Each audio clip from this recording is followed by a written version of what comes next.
So this is co-managing, building an effective manager and direct relationship. So friendly reminder from our staff, please silence your phones. We will have a QR code present at some point. We will let you know when to pull it up and take photos. And thank you so much for being here.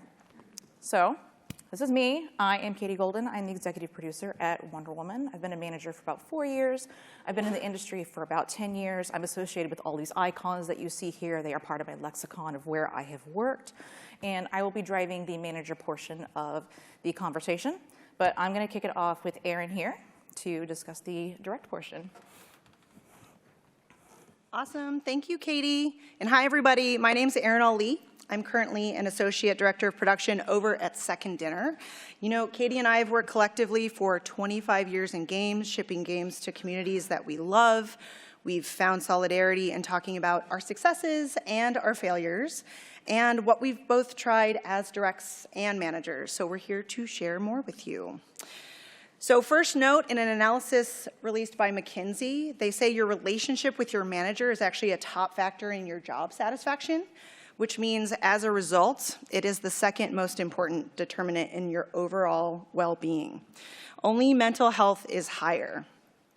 The manager-direct relationship is not a new challenge, but it is vital to our careers, so we need to bring attention to it consistently and talk about new approaches and new materials year over year. Because, you know, building an effective relationship together is more important over that time. For today's talk, we're going to carry you through some key areas you can focus on in developing your relationship further, and we're going to bring you actionable tactics that you can try now for being managed and for managing. We're here to talk through those actions. We brought some resources to help, like Katie mentioned. We have a QR code later on, but if you see a doc icon on the slide, it actually means we have something in that QR code for you. And you might have noticed, but we brought some friends along like Dwight and Leslie, as you'll see through today's talk.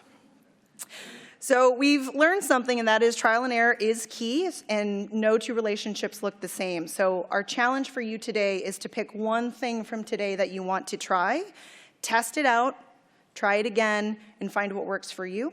So let's figure out what we want to try today. So to all the reports in the room, which is probably all of you, when it comes to being managed, a tough lesson that can influence your approach to your career is that managers are human, and that while managers should care about your career, no one is going to care about your career more than yourself. It doesn't excuse managers from the effort that they should put in, but I do believe that acknowledging this can be freeing. It can be this lens that you use in approaching your relationship. And when we do use this lens, it can push us to better know ourselves, our systems, and our managers. So the actions we're going to discuss today could lead to more contextual and nuanced conversations, and it could help you take a more active role in participating in what you can control. So the great thing is the first thing that we can do doesn't require a manager at all. It is the work to know ourselves better. It is that internal fun time to get to know yourself, to understand what's important and why. And this can be a critical step because if the expectations we put on our managers are that they support your career and your opportunity, you need to give them a more complete picture of what's important to you because that will help them better advocate for us even when we're not in the room.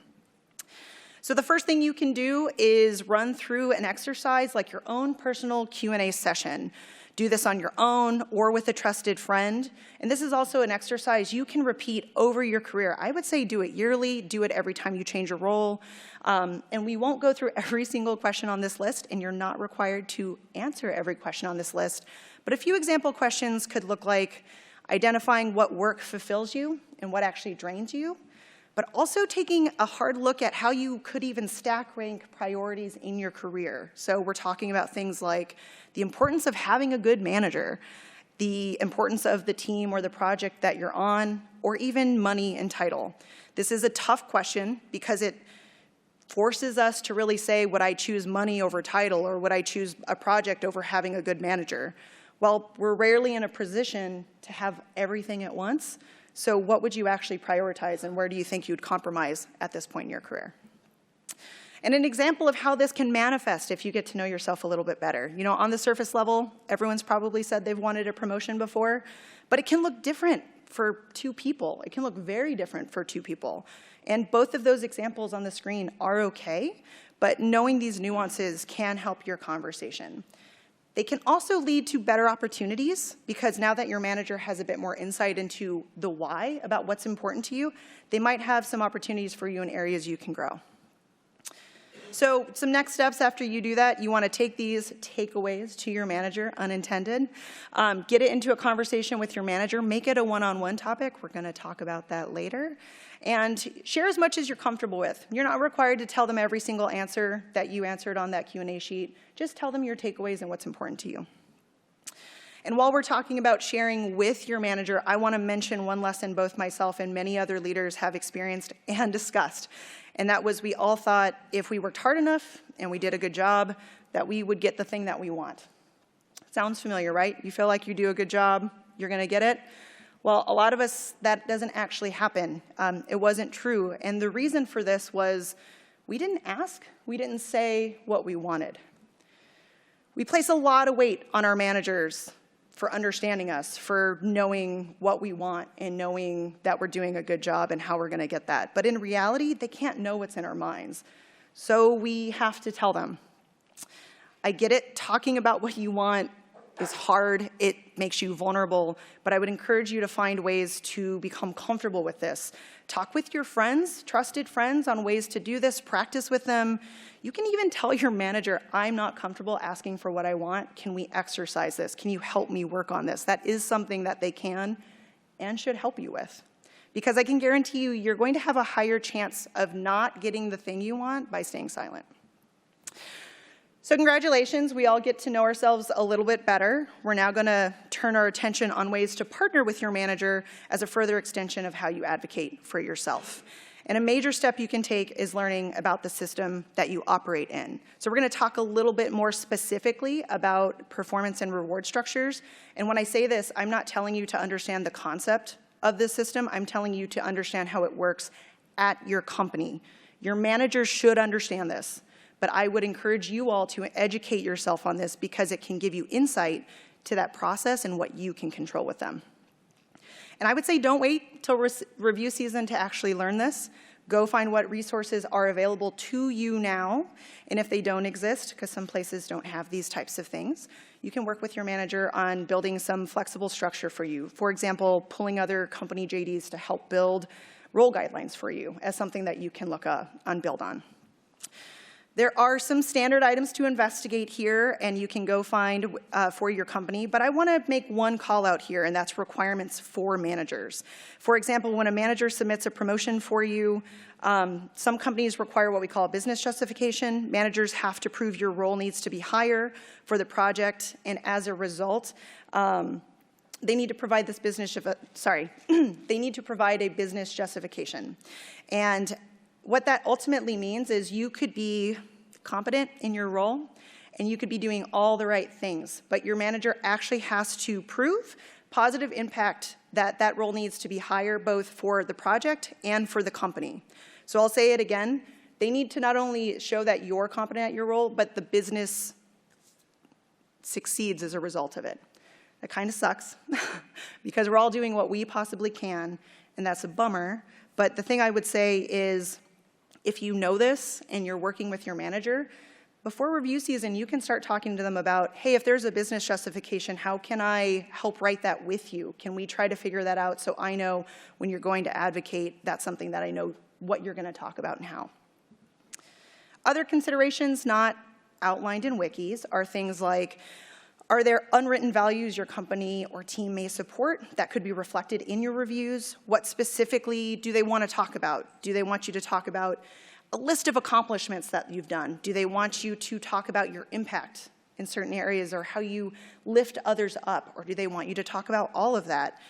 You can also partner with your manager to find examples of success and failures of advancement at your company. So if you know people who have succeeded in this or failed, you might actually get to go learn what's worked and what hasn't, and that can allow you to avoid some pitfalls when you work with your manager on trying to build that case for yourself. And while performance reviews also happen only once or twice a year, we want to be sure throughout the year that you're showing up and partnering with your manager, and that can look like documenting your growth, documenting your impact, and driving your one-on-ones. And a bonus, all the things that we're going to cover in a minute can even help you if you transition managers, because you will not start from zero by doing that. So if you're focused on growth, I recommend that you maintain a document where you can assess where you are compared to your next level. This is also known as a gap analysis. This is where you can look at competencies filled out for your role and then start to identify where you're strong and where you want to improve. This type of exercise actually does require partnering with your manager, because you are both going to assess where you're at and then discuss that together, align on where you may have disagreed, and then create an actual action plan for how you want to move forward. Your biggest step here today could be just asking your manager to start this process together. And a common issue with this is that, like I said, once everything is checked off, that may not mean that you are going to get that promotion. Like I said, there are factors that are out of your control, but I would say that please don't let that dissuade you.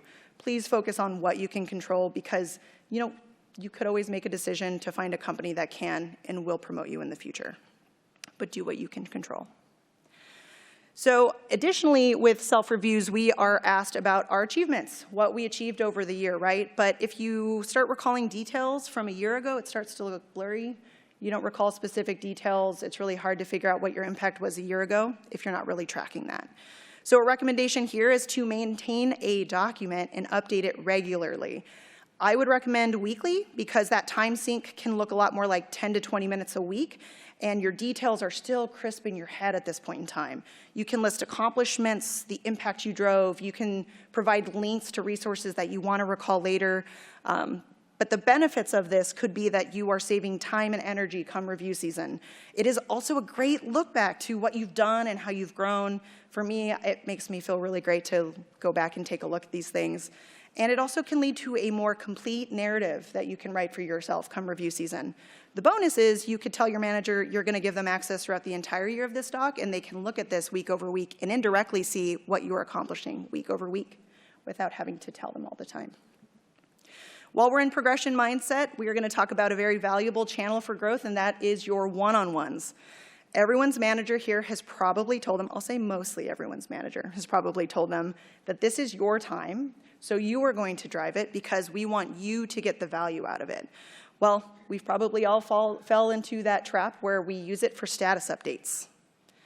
Who's used it for status updates? Oh, I know there's more than that, but I love it. I love it. I've done it too. I do it still. Don't do that. Find different ways with your manager to establish work updates, because your one-on-one time is valuable for getting what you need from your manager, not to show your value to them. So there's a number of topics you can tackle. We have some here. For example, setting your goals in a gap analysis. This requires pre-planning. You can create and maintain a shared doc with your manager. You can track one-on-one topics you like to cover, and you can likely tackle one or two in a one-on-one, but bonus, you can keep a list of parking lot topics you haven't gotten to as well. So we're driving impactful conversations with our manager now. We know ourselves a little bit better. That feels pretty good, right? Well, let's shift our focus to our managers. We're going to find ways to learn about them and build trust with them in a way that can set you up both for success. So when you meet your manager, you may have had good and bad experiences in the past with other managers. And I could probably make the assumption that they're going to make the same mistakes, right? If you've had bad experiences, it's hard not to want to protect ourselves and assume they're going to also make the same mistakes. So how can you protect yourself and give them a chance to earn your trust? So relationships require trust, but you're not going to have that on day one.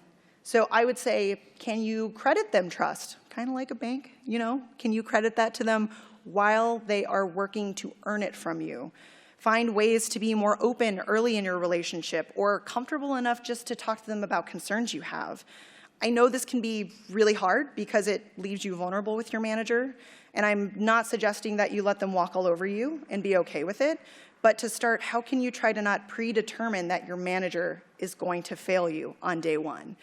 This one likely requires more work inside for yourself to figure out how you want to have that conversation or how you want to be open, but I think it's worth a shot. Also, gaining insight to our manager and learning about their work You can ask them about their priorities and goals as well, because this can give you more insight to what the company's doing at the top line, or even where your work may align. But also, by doing this, you can identify work they have and create opportunity for yourself. They may have work that you want to grow in, and honestly asking, how can I help you, has been one of the best tools that you can have with peers, colleagues, your manager, and other leaders, because it can enable you to take on more challenges and new challenges that you'd like to tackle.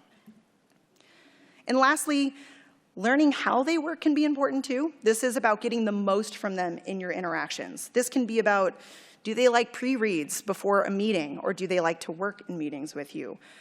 Do you get more success with them in Slack or over email? And what patterns, do they have that you would like to prepare for? You see it constantly, right? You're talking to them about a project or the work that you're doing, and they ask you the same 3 questions every time. That might be a great mental note for you to want to have that prepared, knowing every time you're going to engage with them. We all have to learn how to work with one another on our team, on our day-to-day jobs. Let's try to figure out what works for them as well. I know what I said at the beginning, that no one actually cares about your career more than you. And, the first time I heard that, that kind of felt like a slap in the face, because you want everyone to care as much as you do about your job. And that's hard to hear, because I empathize with how hard it is to be a direct report. That power dynamic is real. It's so hard to navigate. There's invisible gates. Vulnerability is hard, like with friends, not even your job, right? It's really difficult. And not to mention, this industry right now is exceptionally tough. And it is hard not to feel like we just have to accept what's provided to us. That is an exceptionally hard time, to feel like you shouldn't just be thankful for what you have in your hands. But I do believe that through learning more about yourself, your system, and your manager, that you can take more power in taking a more active approach in how you want your career progression to happen. And I'm so excited for what you all are going to be doing. So we all know ourselves, everybody. I'm so excited for you. I believe in you. And I'm going to hand it over to Katie to talk to the current and aspiring managers in the room. Thanks, everybody.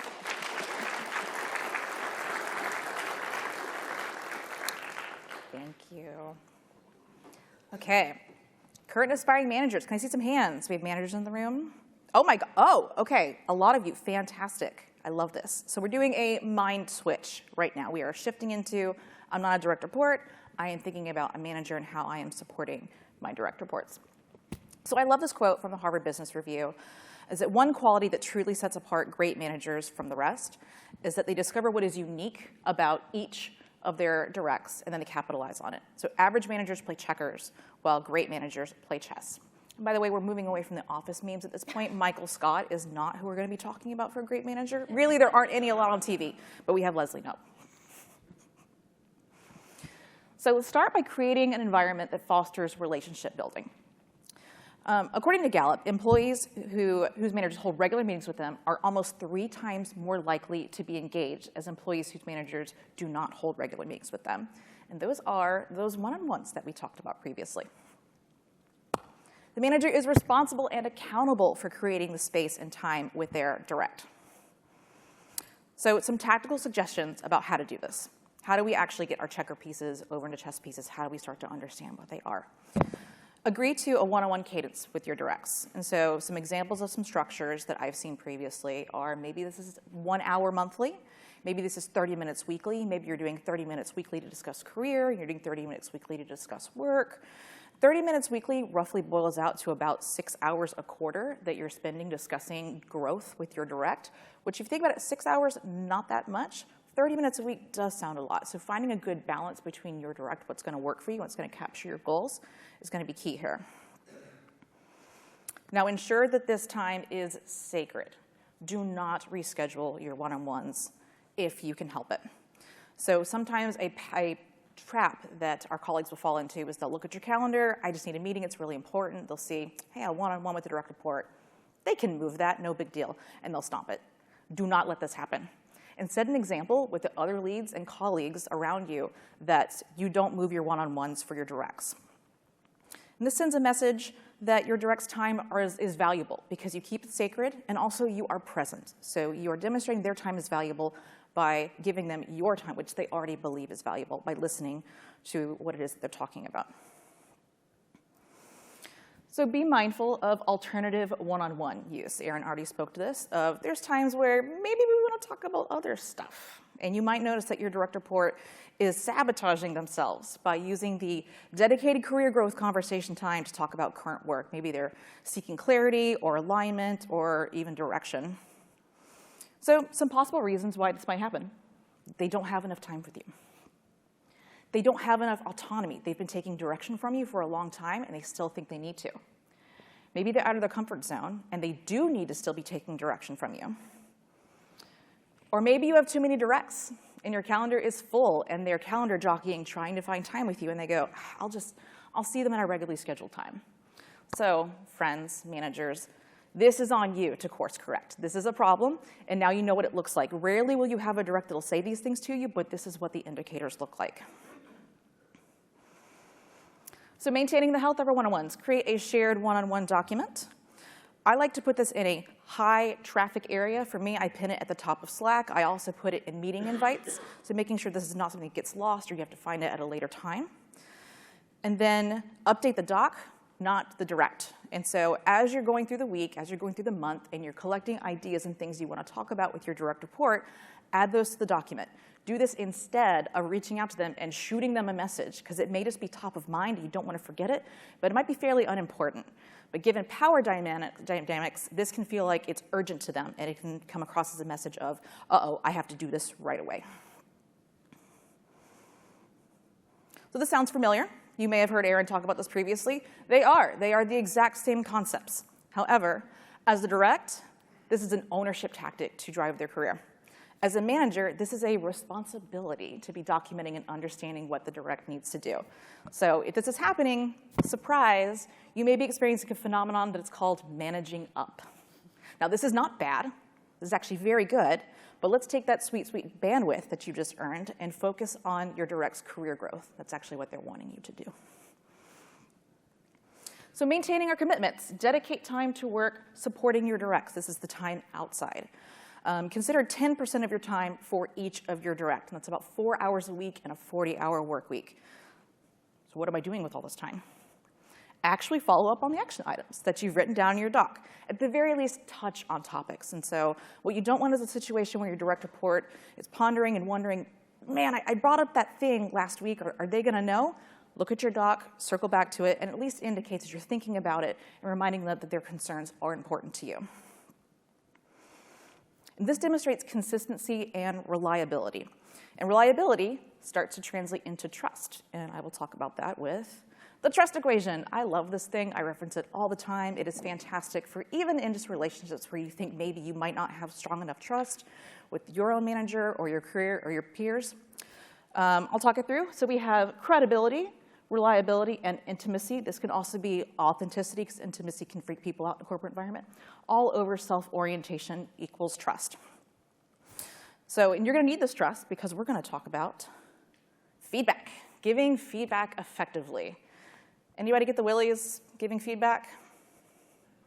Yes, completely and totally normal. Totally normal. It's your responsibility, though. Sorry, there's that word again, responsibility. Some of you were like, I came here to make my job easier, not make it harder. That's fine. But it's the manager's job to course correct and help define success for their direct. This can be scary. 8 seconds. The discomfort window for discomfort is 8 seconds, according to Brene Brown in her book, Dare to Lead. And then after about 8 seconds, that wash of dopamine starts to flood over you because you're actually doing the thing that you wanted to do. And we can make this easier for ourselves by creating a culture of feedback. Make feedback fluid. Make feedback safe with repeated exposure over and over again. And it becomes easier. And so a way to do this is to ask for it yourself and demonstrate how to react to it as you're creating an environment of when you receive feedback, how you respond to it, how you take it. And so the direct report can mirror you. So more directly, some feedback questions. I love feedback questions. I definitely recommend them, coming up with your feedback question. It creates an environment. And so when the feedback question is evoked, direct reports say, okay, now is the time that I can tell them that thing that I've been wanting to tell them. And it creates a shared language. And so when you say your feedback question to one another, you understand exactly what's going on. So some examples. I'm going to give my feedback question. this is honest to God my actual question, is there something I can be doing to make your life easier? So when my direct reports hear me say those words, they know I mean, what am I doing that's frustrating you? I had a direct report. This was their question. I love it. He said, am I doing anything that looks like a common pitfall? This gave me so much license and agency to talk about their skill set and their career and not about their behavior set. Highly recommended. Letting our reports make their own mistakes. Yikes, yes, absolutely. Sometimes you just want to tell your direct no, because you just in your gut, you know what they're going to do isn't going to work out for them. So the problem is with that is they don't learn to trust their own gut because they don't get to have those experiences themselves. So let's help them train their own instincts. Help directs learn from your mistakes. So first of all, really, really, really listen. You have to be very tuned in at this moment. So describe what you think is going to happen. So direct has given you the situation, and you're into situational coaching at this point. I like to say, okay, option A, here's what I think the outcome is going to be. Option B, here's the outcome. Option C, here's what I think the outcome is going to be. And then ask the direct what outcome they want to happen. And once you understand where they want to go with this, then start to describe similar situations where you think you have been in a similar environment. Maybe it's not identical, but the same feelings, the same outcomes, that sort of thing. And then let them choose a path. Let them decide. So this is super beneficial because I'm bringing back up our trust equation here. We've already talked about reliability. So we're talking about authenticity now. You're sharing a story in which you may have made a right or a wrong decision, and you're relating to your direct report. And also, you're demonstrating credibility because they're going to come back to you and they're going to say, hey, I chose option B, but you were totally right about option A and C. And isn't that just so much better now than just telling them what to do? It's like you predicted the future. Shielding. Let's talk about shielding a bit. Shielding is when we intentionally do not share information with our direct reports. Now, this can feel really counterintuitive to everything we just talked about, credibility, transparency, vulnerability, all that. But too much information can be harmful. So it's more beneficial to maintain attention on what the direct can control. There was a burnout talk that was yesterday, highly recommended. It's going to be in the vault. And part of the information that came out of that is that lack of control can contribute to stress and burnout. So something that may be bothering you, that's just a headache, can be a heartache for your direct report because they cannot control this at all. So how to do this? Be upfront. Remember, we are co-managing here. Tell your directs, hey, I'm not going to tell you everything that I know. I don't want to spin you out. I don't want to burn you out. And I don't want to pull you into conversations that you actually can't contribute to anyway. But do consider exploring their curiosities. Give them information that is contextual to them. And this is another one of those great ways to identify what chess pieces your direct reports are by the types of conversations that are going to be asking you. I like to say, hey, your instincts are correct. Here are the conversations that are happening. Here are the players that are involved. Here are the key decision makers. And here are the number of outcomes that I think we could have. So it's giving them enough information to satiate and validate their instincts, but it's not giving enough to spin them out. And then ask them about the perceived impact. Why is this relevant to them? Why are they concerned about it? Something that's fairly low to the ground that you can just address. Okay, my last point is educating yourself and the direct on your system that you're in. Do not wait till promotion season. That is way too late. You are reacting. You are not building a plan. You are, as I said, reacting. So we're going to empower our reports to advocate for themselves. Know the job ladders yourself, know what they mean for the direct, and understand the career growth system. And then we're going to leverage that to create our mutual North Star. So you know the ladders, you know the system, set a bar for what is next for your direct reports using these ladders. Are these peer reviews? Are they annual? Are they biannual? What time of year are they? Any roadblockers that exist? Like, hey, there's not actually going to be reviews this year, or headcount is capped, all these sorts of things. Make sure they understand what sort of barriers that could exist above them that are not within their control. And so once we understand our North Star of, according to the job ladders, here is what the next step looks like for you, we're going to create a growth plan by working backwards using their own career goals. And I'll talk through what that looks like. So have your direct pitch a promotion plan. And I'll give you a hypothetical example that I like. I want to be promoted at the end of Q3 in year 2000 blank. this promotion cycle. Okay, cool. Let's call that 18 months for the sake of the conversation. Negotiate. Speak openly about the skills that your direct currently has and the skills that they will need in order to hit that 18-month target that we just talked about. And at what point they need to be hitting them in order to demonstrate strong progression.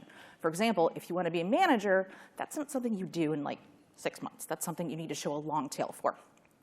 So once we've outlined the skills and we're able to speak to the goals, you can also think about how long it's going to take to get there and the types of special projects they might need to take on in order to move forward. And this will help you write the story. So managers, you've been in the room. We are talking to your colleagues, and you're saying, hey, I really want to put forward my direct for promotion. But you say, in 18 months. And then the next time you circle back with them, maybe it's 6 months from now, you say, hey, I think my direct's going to be ready in about 12 months. Here's what I'm seeing. Here's the progress. It's looking pretty good. Next time you see him, we'll say it's 6 months. Hey, everybody, I'm calling my shot. 6 months from now, here's what I'm seeing. I think my direct's going to be ready. So by the time you get in that room, you've built a long-tail conversation that is believable and consistent and supportive. So to recap, we are creating our environment to develop a relationship. We're giving feedback effectively to help build trust. And we're educating ourselves and our system to develop our growth roadmap. And that is it. We are done. Congratulations, you are no longer part of the 85% of managers that have never received training, because you just got 13 minutes of it. Thank you so much. We do not have time for questions, unfortunately, but we will be around the corner. This is our QR code that we promised. And if you like this talk and you'd like to see us come back, then please take the survey. Again, we are Katie and Aaron. If you did not like to talk, then we are Leslie and Dwight. Thank you.